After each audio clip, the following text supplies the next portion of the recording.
Salido, CEO, Mvskoke. Greetings. I want to address the issues we have now. So the indigenous treaties, constitutions, clan, band, and voting rights, all of them go together.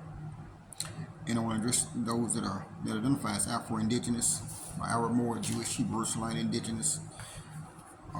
There are some ADOS that are saying they're Indigenous, Foundation of Black Americans, etc. All of that, as long as you identify as being Indigenous and put Indigenous first.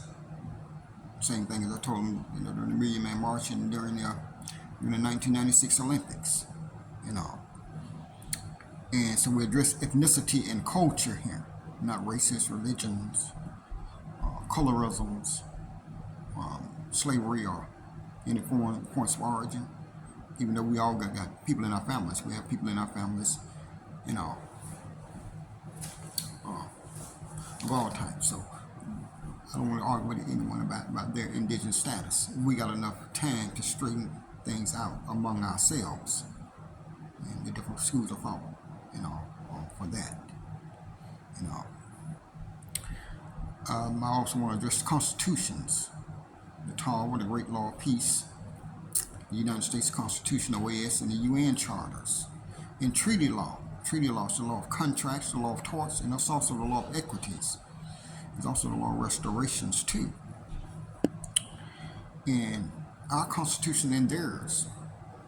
For instance, we have the Talwa, Mvskoke Talwa in the South, the League of the Mvskokes, the Guyana Chicago, or the Great Law of Peace in the Northeast, with the League of the Iroquois, the Iroquois Federation. We all know about the Articles of Confederation in the United States constitutions. And we need to understand the difference too between the monarchy system, kings, queens, and nobility, and theocracy. Both church and state are governments. Judaism, Islam, Christianity, the Bible, Torah, Quran. They are theocracies. They are a theocratic government. A government ran by cardinals, bishops, and priests. Monarchies have been ran by kings, queens, princes, and others, counts, dukes, earls, pages, squires, the duchesses, all nobilities. And that's a form of government. When they came here, they adopted the Talwa system from us, and the Guyana Chicago system from the Iroquois.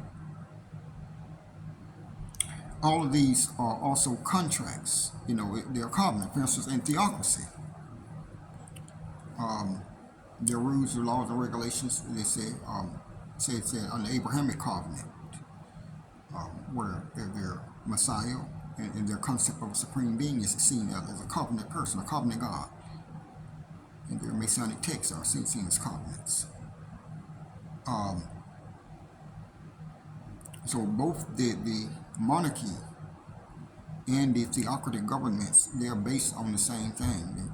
The great writ of holy law is also the great writ of civil law. And much of that was imported here, and mixed in with our Talwa, system. So I want to go over what our Constitution, the Talwa, and the Great Law of Peace, and specifically for us in the South, the Mvskoke Talwa. It has a claim to the band system too, just as extensive as the Great Law of Peace does. But I want to address both of those: the U.S. Constitution, the OAS Charter, the UN Charter, and the fact that all of them are the same. In other words, the Talwa is the basis of the Articles of Confederation. The Great Law of Peace is the basis for the United States Constitution. And there's a congressional resolution to that effect as well. And both of them are the basis for all the principles, standards, and all that we have around this world for what we call republic, democratic, socialist, and nationalist systems. So we have to go back here to the line of originality and authenticity. But again, I want to address, as I said, the clans and voting rights and all, and the tribes, and the status of tribes. And one thing I want to address is the explanation of clan, bands, and tribes. First things first, tribes are neither a state nor a nation. And I'm going to read again from my notes today. From Merriam-Webster, we have here, excuse me, a tribe, excuse me, for instance, by Black's Law Dictionary, UNOS, and the USA as well. They give the same definition. A tribe is a social division in a traditional society consisting of families or communities linked by social, economic, religious, or blood ties with a common culture and dialect, typically having a recognized leader. A social group composed chiefly of numerous families, clans, or generations having a shared ancestry and language. A political division of the Roman Empire, originally representing one of the three original tribes of ancient Rome. Now we have another one from Jens, which is also the Law Dictionary. And this one is interesting.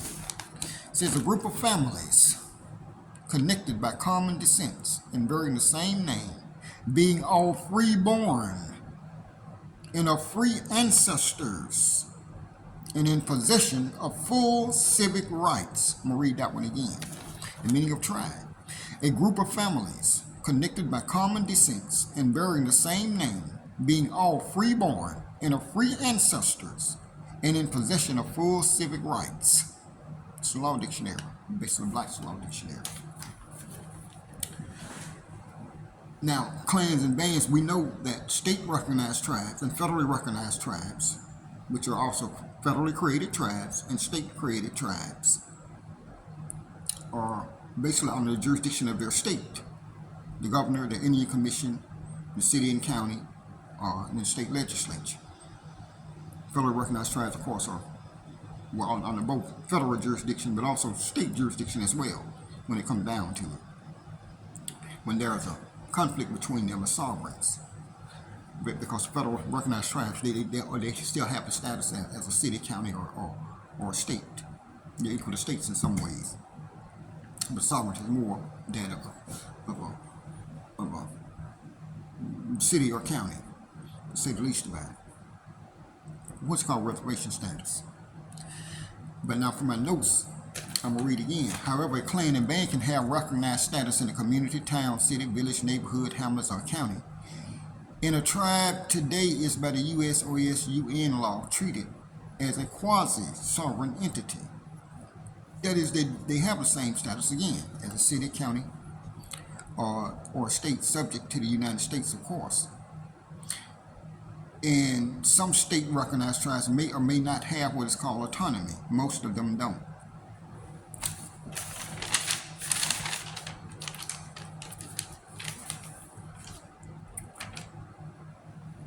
And I feel it's important that we understand this because I'm addressing this whole voting rights, indigenous thing, treaties of 1866, which has been addressed. I know brother,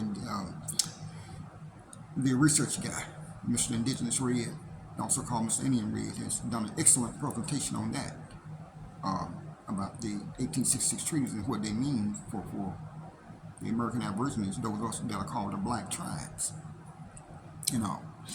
But I want to address also the Talwa, the Great Law of Peace, the state constitution, the OES charter, the UN charter, and how they apply to us, and how they apply to them too, with UNDRIP and ADRIP, the United Nations Declaration on the Rights of Indigenous Peoples, and the American Declaration on the Rights of Indigenous Peoples, UNDRIP 2007. But the Kansas states, Canada, the United States, New Zealand, and Australia, they only ceded to them in 2010. And of course, ADRIP was issued by the Organization of American States in 2016. And while they view them as declarations, and sometimes they say non-self-executing treaties, you know, it's up to the states, they say, if they want to follow them, but they say we will follow the principles and the guidelines and rules and regulations in them.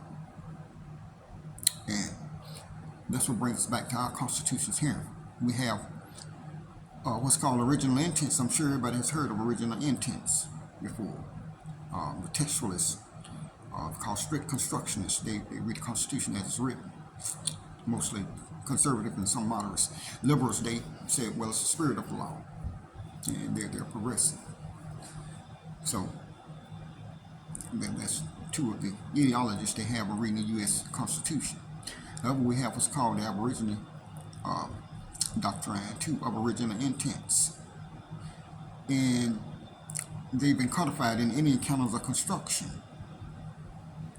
You know, the Indian encounters of constructions, they get the following information in the following rules, regulations, and guidelines. It says when a court, and for that matter, when an agency or department of anywhere, in the corporation, in any public, or sometimes even private entity that you deal with.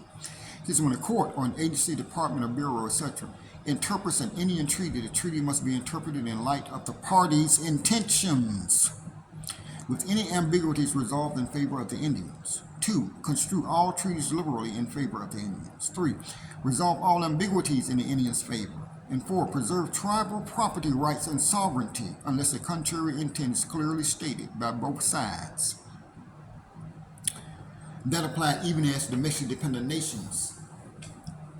We here were only domestic dependent nations from 1832 to 1871. Cherokee Nation decision. Excuse me. And the when Congress decided to stop treaty making with us, and then they instituted another way of compacts and agreements, you know, through legislation, through the U.S. Congress. You know, and what's called the Indian Commerce Clause. We're going to revisit all of this here later on here. So the difference between a clan, band, and tribe, or rather a tribe and a nation, is that a nation is a nation-state entity. It is a national and international person. It is a sovereign entity.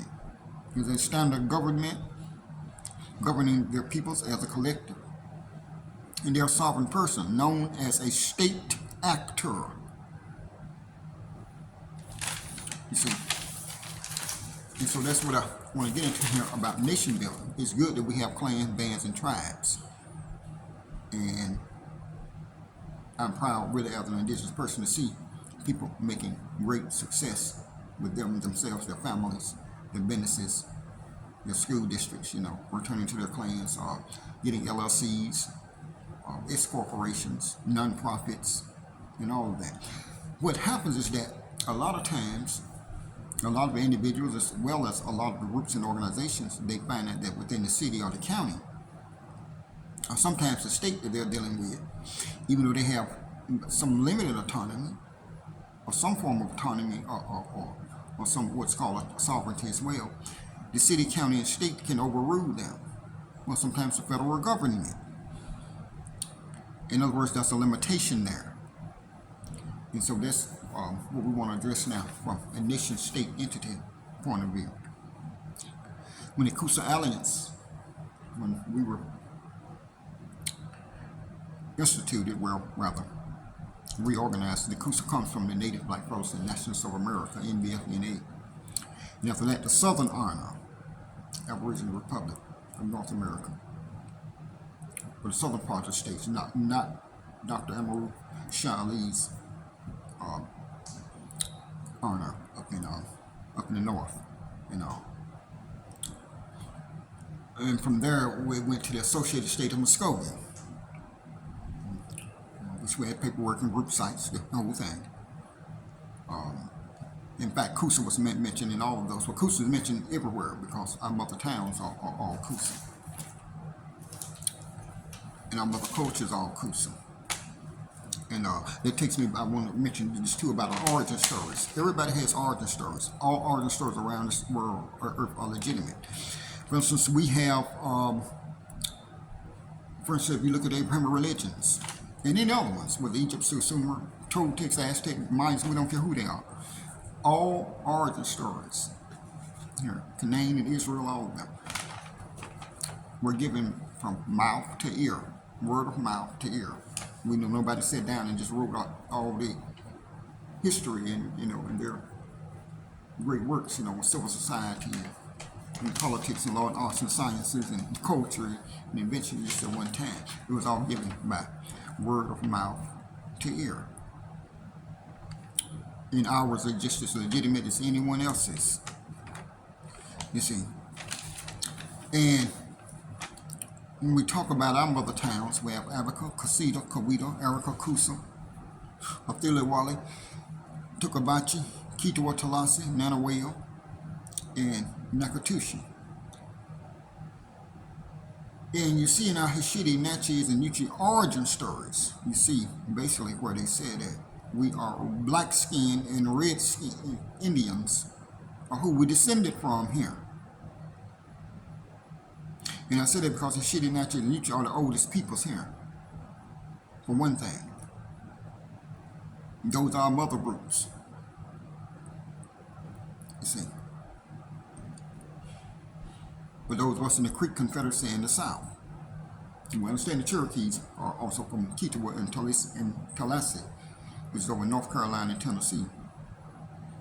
And they, as the Anasalagi, Anayanwi, Upper Town, and Kitawa, Lower Town, just as the Upper Town Creeks and the Lower Town Creeks, all of these people were part, again, of the Confederacy here. And Mvskoke words for that is Estalusti, and they said, well, it means black. And the other word is Shada, and they said it means red. Again, our origin stories tells us who we are and where we come from, just like any other peoples around the world. And any of our books written from that should reflect that. But that's why they left the Natchez and the Yuchi out of the 5 civilized tribes when all the stuff was going on between us, them, the Asiatics, and all of that. Whites and, African slaves, Middle Eastern peoples, Europeans, Caucasians, Europeans as well as Europeans of color. I mean, the whole thing. So, I want to go from that now to Indian country. Because if you're in the South, you're still in Indian country. And I know you've heard this before, but I want to read it again. It's Indian country. It's Title 18 of the United States Code annotated, Section 1151, Indian country defined. It says, except as otherwise provided in Section 1154, 1156 of this title. The term Indian country means A, all land within the limits of any Indian reservation under the jurisdiction of the United States government, notwithstanding the issuance of any patent and including any rights of way running through the reservation. B and C are the ones that we should be more interested in here.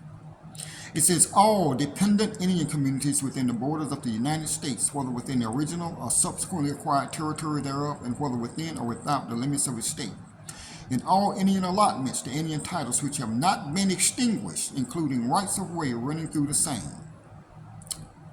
Okay, we are in Indian country here in the whole South, but the process of occupation has blinded us to it. Now, the second thing I want to address is heirs property, because I've been hearing a lot about that. And I only got so much time to address these issues here, but I think I can do it here within the time allotted. But heirs property, because people say, well, heirs property, it's an individual thing, or you have to have a family thing and all that. Heirs property applies collectively across the whole South. Heirs property is nothing but aboriginal title and individual Indian allotment title. These were the things that came up in the 40 acres and a mule. And those who have researched the 40 acres and a mule should also research what aboriginal title is and what individual Indian allotment title is. I'm going to leave that right there. But that's what they are. Now, that's what heirs property is. It's nothing more than aboriginal title and individual Indian allotment title. Both of them are formed of clan, band, or tribal title. But vested in either the clan, band, or tribe, or vested in the individual, one or the other. The other thing I wanted to address, though, is the nation building thing, which is given the actual foundations in the process. And we start with land and economics. And these are my notes, which are also going to be part of an essay. The concept and the process is simple. we restore ourselves that the way that it was illegally and unlawfully taken. And that simply means that all of our homeowners, property owners, business owners, neighborhoods, communities, districts, townships, hamlets, villages, and individuals, etc., etc., of course, with mortgages, bonds, stocks, bank accounts, etc., and all that, have to either affiliate these properties and businesses, the school districts, bank accounts, stocks, bonds, everything, either as affiliates with the clan, band, or tribe in your area, or the city, county, or region, or at the most sign it over to them, to a legitimate Indian entity, an ethnic roots, or grassroots Indian entities. This is the beginnings. There's no other social, civil, lawful, and organic way to build, or rather connect or reconnect an ethnic group of people together in social, civil, business relations, and have a base of interconnected indigenous communities, which is why I want to get to legitimacy here. This is vitally important, and this is why I've told people several times. Once you have a nation-state entity, you get rid of a lot of stuff, and that is people claiming to be, or they are false clans, false bands, or false tribes. It's vitally important that you understand that when you sign up with any clan, band, or tribe, or affiliate with any clan, band, or tribe, that you check into their ethnic roots. Excuse me, you all are familiar with it, with the term known as grassroots. When we say grassroots, we mean, in the matriarchal system, we mean matrilineal and matrilocal. That the hereditary, or either the elected leaders there, have some connection with a present or through mother or grandparents or great aunt and uncles. They have some connection with the area and the peoples, basically, that they say that they are representing or standing up for. That is a rule of ours that goes back beyond 10,000 BCE. So it's respected at local, national, state level, religious institutions, city, county, everybody, corporations, all of that. And that's the importance of signing up or affiliating with an ethnic and grassroots group. Again, we mean matrilineal and matrilocal. There have been some lies told by several people, even people speaking on the name of Coosa, or in the name of Coosa, saying that we're a matriarchal state. We're not a matriarchal state. That's bringing feminism into the picture. And we never needed that. We never had classism, racism, sexism, or anything like that. Every man, woman, and child among us was already equal. Again, we have Talwa.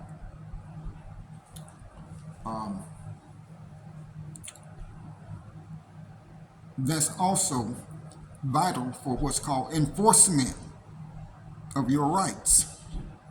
Enforcement of your rights is such that you have to realize that when you're affiliating with people that's false, they don't have standing, and then you don't have standing either. Being American Indian is not a fad. See, it's not a fad. It's not, it's not, some people, not a celebrity show. This is serious business. It's not an experiment either. Many people seem to think that. This is not an experiment at all.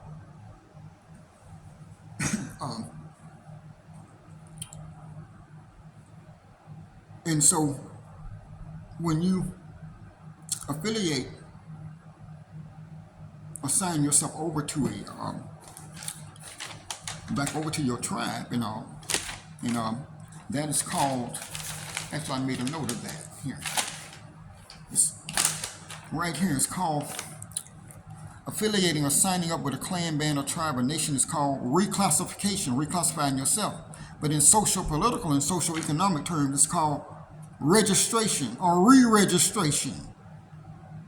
It's not just an individual thing, although individuals carry it out. But you do it for everyone. You should do it for everyone. Yourself, and then if your homes and families and all. You know, your mothers and fathers, do it for your children. Do it for your grandparents. You know, connect everybody that you can. And that also goes to what's called enforcement of rights. When you're with a legitimate clan, band, or tribe entity, you have enforcement of rights then. In other words, no one, they cannot accuse you then of being insurrectionists. They cannot call you sovereign citizens. They cannot say you're borrowing stuff from the KKK. They cannot say, oh, you're Mer Science Temple, or you're a band of disaffected Moors. They cannot say you're some black identity group. No, none of that. And I'm telling you that from experience. The Coosa Nation, we've already been through that in administrative and judicial proceedings when some of their administrators and some attorneys even raised that issue with us. You know, judges, their own governors, attorneys, and everybody else threw that mess out right on the spot. This is serious. It's not play. It's not an experiment at all.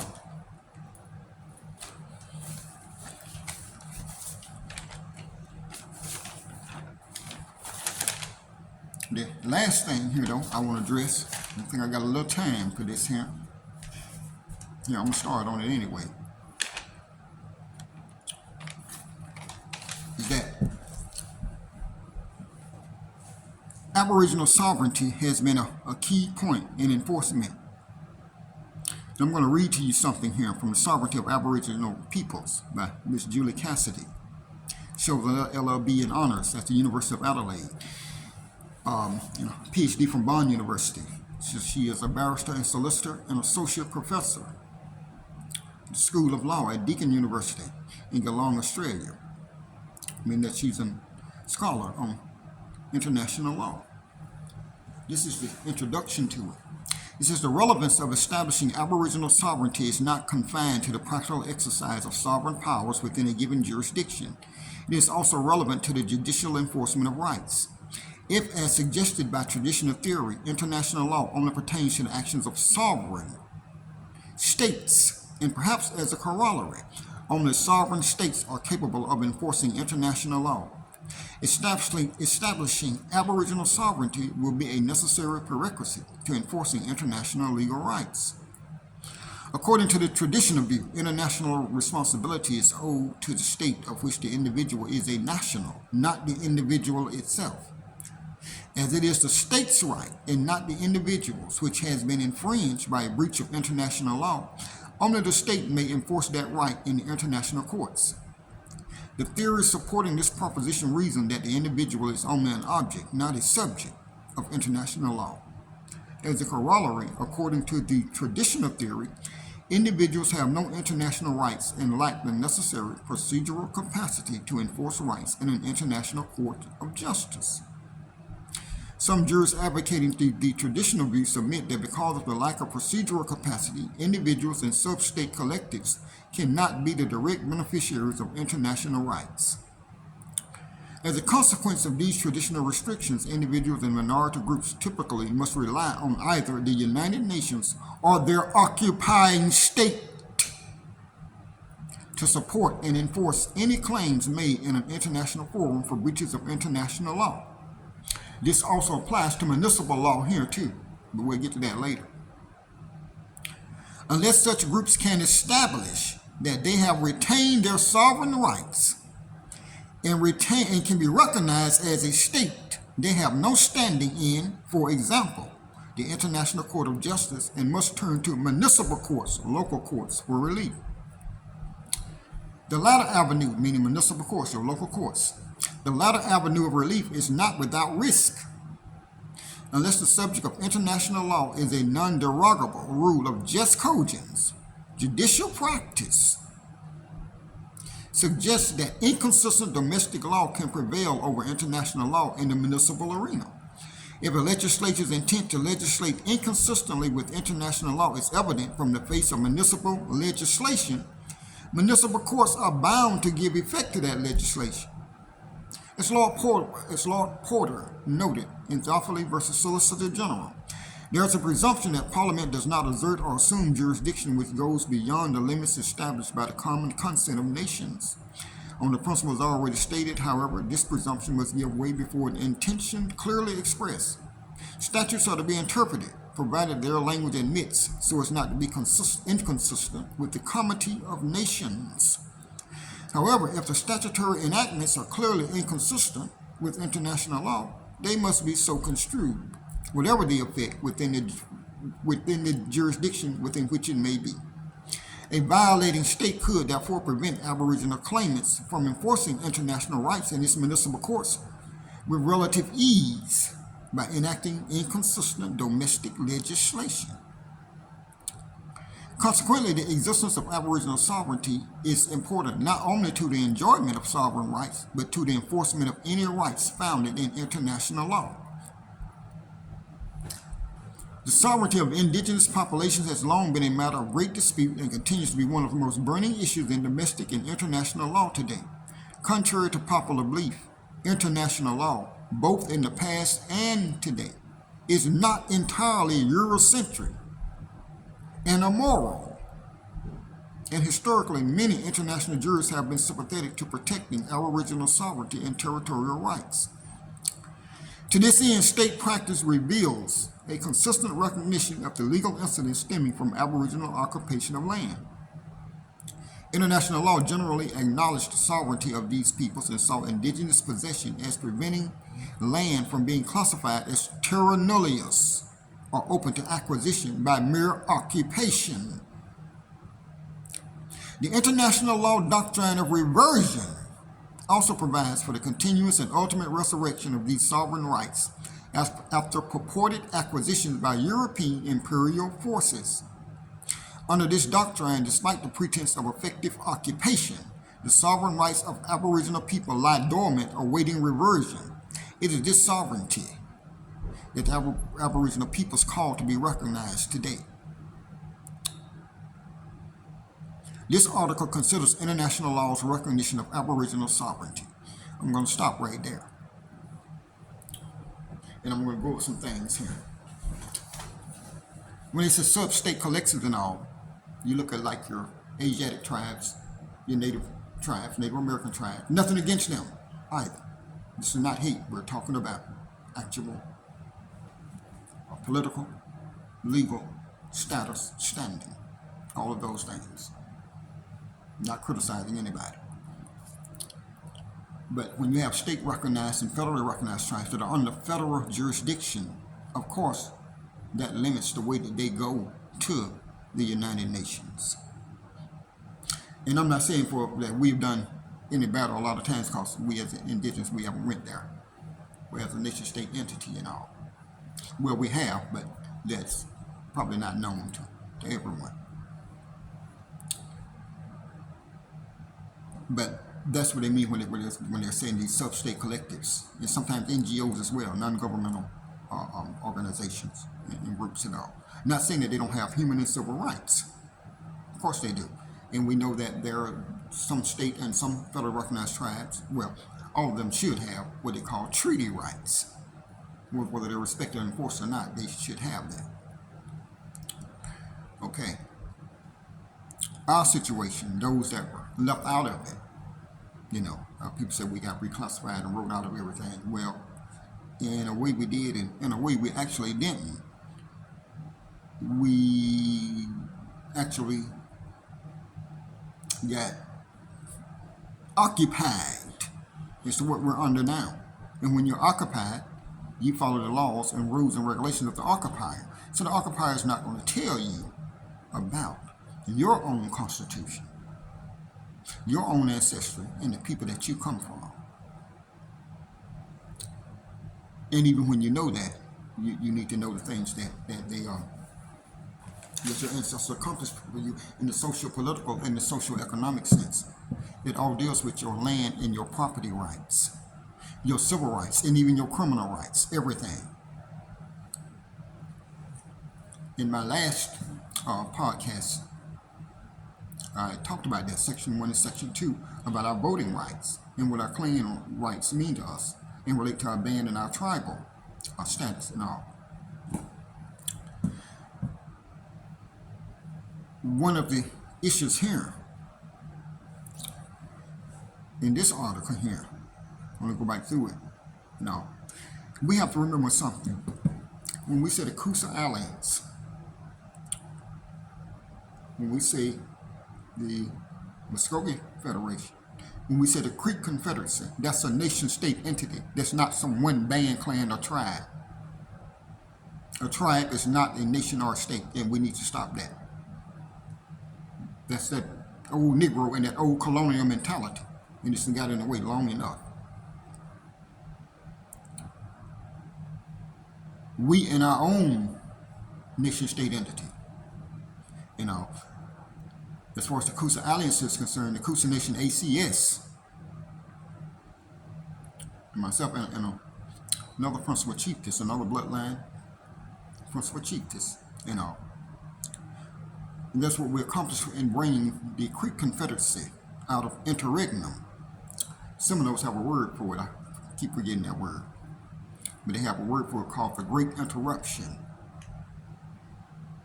When we're on occupation. And so we're not familiar with the Talwa and that constitutional code and the guidelines, rules, and laws and regulations from it that derives from the clans that the bands and tribes go by. It's a compact and complete system. And in saying that, the law of reversion to sovereignty is in effect right now. And because our treaties are the supreme law of the land, and they tell you every judge in every state, that means sheriff, police officers, everybody must obey them too. They're already in the municipal code and system. We don't have to place them there, they're already there. Now, on this matter here, which is, like I said, a serious matter, there can be consultation on this here, you see, because only legitimate clans, bands, and tribal entities can accomplish this. And when I say that, I mean those people who are principal chiefs and chiefesses, caciques, hereditary and elected by their community, known to their people to stand up for them. What we call the medicine persons, the spiritualist people, historians, tribal administrators, and all. These would be the people that would be the council government for the Creek Confederacy. We call it the Coosa Nation, state of the Coosa, because again, that's our mother state and our mother culture. Anyone can look that up again, and I believe a lot of people have, whether they want to admit it or not. But I'm not even getting into that right now. I'm just laying down some of the things that we need to look at when we start looking at constitutions, treaty rights, indigenous rights, comparing our indigenous rights with the human and civil rights, and also enforcement. And so you get out of these evictions. Then it's happening all over the place. You get out of these mortgages. That's happening all over the place. The land lottery scheme. Like the Yazoo land fraud and all of that. Yes. You see, ex post facto bills of attainder. We're dealing with almost everything. And what we have to remember is that when they removed us from here, so to speak, the ones that went out to Oklahoma, what they were actually moving, you all, was our government. Johnson versus McIntosh, Cherokee Nation versus Georgia. On extra relations, again, for the Creek Confederacy, and Cherokee Nation, again, on extra relations for the Creek Confederacy, and Mr. Samuel Worcester in Worcester versus Georgia. As said to us by the great principal chief, John Coosa Ross, which many things need to be explained about that too, both the political side of it as well as the slavery side of it, which brings to mind, I don't want to get off the subject. Like I said before, we want to stay on the nation state thing. But now we have it where the Native Americans, here, National Congress of American Indians, and I think Professor Renendez, I think I'm pronouncing his name right, out in California, and he did an article about how there were 2.8 million to 5.5 million Native Americans that were enslaved. I believe along with here, I'm going by the Confederate records. The Confederate records said that in the Union, Jefferson Davis and Lincoln, in their Congresses, here, Confederate Congress and the United States Congress, they agreed that they said there were 4 million Africans held in slavery. That's what they said. Some use the word colored, some say Negro, some use African. They said there was 4 million being held in slavery here. So we can see how the terms colored, Negro, biracial, Asiatic, all of these terms that have come down through the century, you can see how they have been used and misused in identifying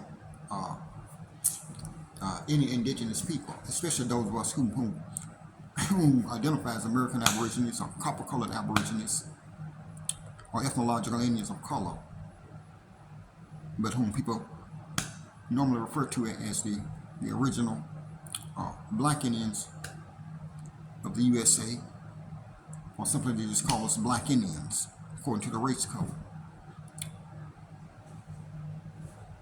Again, when we deal with these issues from what is called a nation-state entity,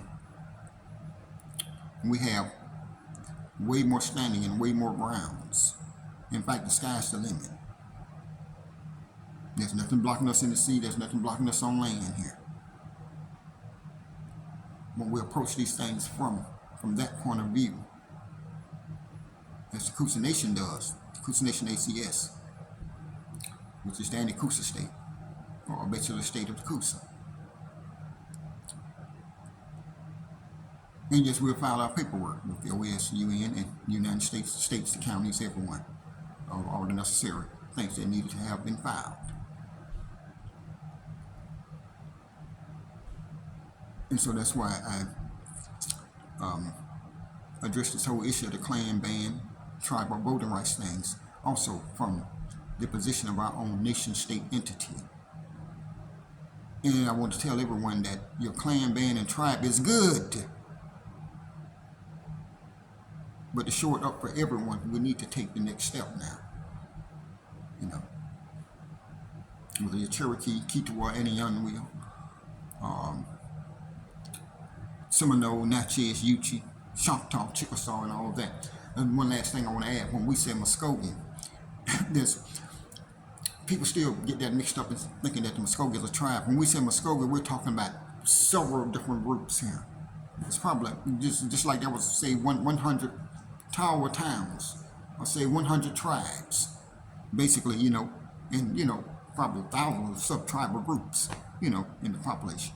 So there's 100 tribes, there's 100 Talwa towns throughout the South, what they call the South, Southeastern United States, which you know what covers about anywhere from what, the 11 to 16, 11 states, about 16 states, including the Southern Territories and all.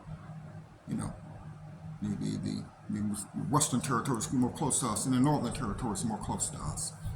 Not taking anything away from those indigenous groups and peoples up there, or any of the United States and their citizens and all. Everyone who's under their jurisdiction and all of that. You see.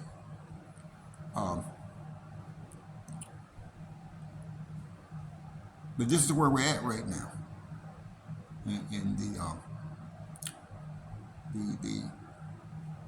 In the issue of a nation-state entity, just versus a clan, band, and tribe. And don't get me wrong, like I said, we can go into consultation about this. And I'm going to write a book on this. Most of these notes are part of an essay that I'm writing, but that essay is also going to be a book on your rights at every level. Municipal, political, social, economic, all of that according to our Talwa. in our treaty rights. And we have two that we actually need to address right offhand.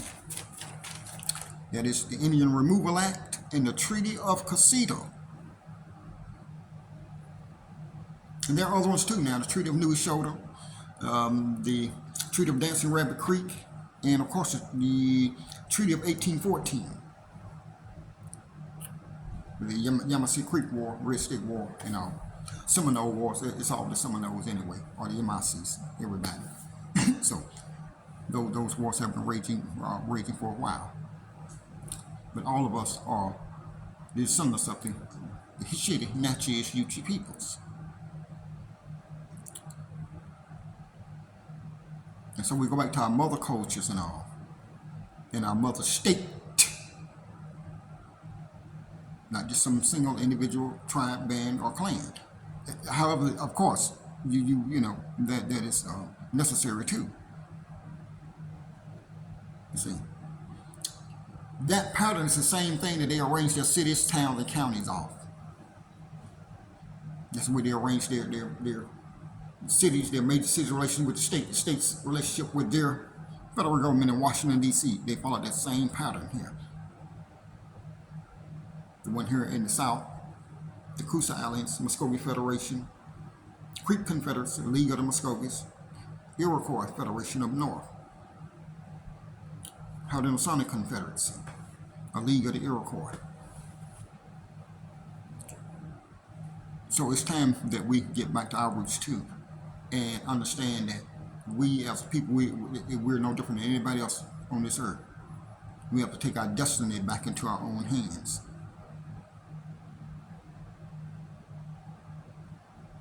And when we look at these things from a nation-state point of view, and of course the tribal band and clan is included too. That's what we're doing. But I want to share this information to you all about the nation-state entity. And again, like I said, I'll be putting a lot of these notes and essays here. They're going into a book on your indigenous rights and your human and civil rights that can be enforced. They can be enforced by your representatives, and they're supposed to be being enforced right now by every other representative, you see. Whether they're in the courts, whether in the city council and your mayor, whether they're in the state legislature and your governor, whether it's in the United States Congress and your president here. Whether they're corporations, what they call them, the Fortune 500 and any other ones, to say the least about it. And these are some of the things that the Coosa Nation ourselves right now, we've had to face that. And of course there's been a lot of discrimination. I think it was all a shock at first. Then a lot of discrimination and hatred and prejudice, and now there's probably just a lot of fear. I understand that as well too. But this is something that has to happen. It should happen here in our generation, in our times. And so I want to address you all today with that message from a nation-state point of view. And thank you all for listening. And we'll be back with you shortly. And as the Cherokees would say, Donadego Ani. And as Mvskoke would say, thank you all for your time and for listening. I know it's important to you, it's important to us too. And thank you again. Wadu.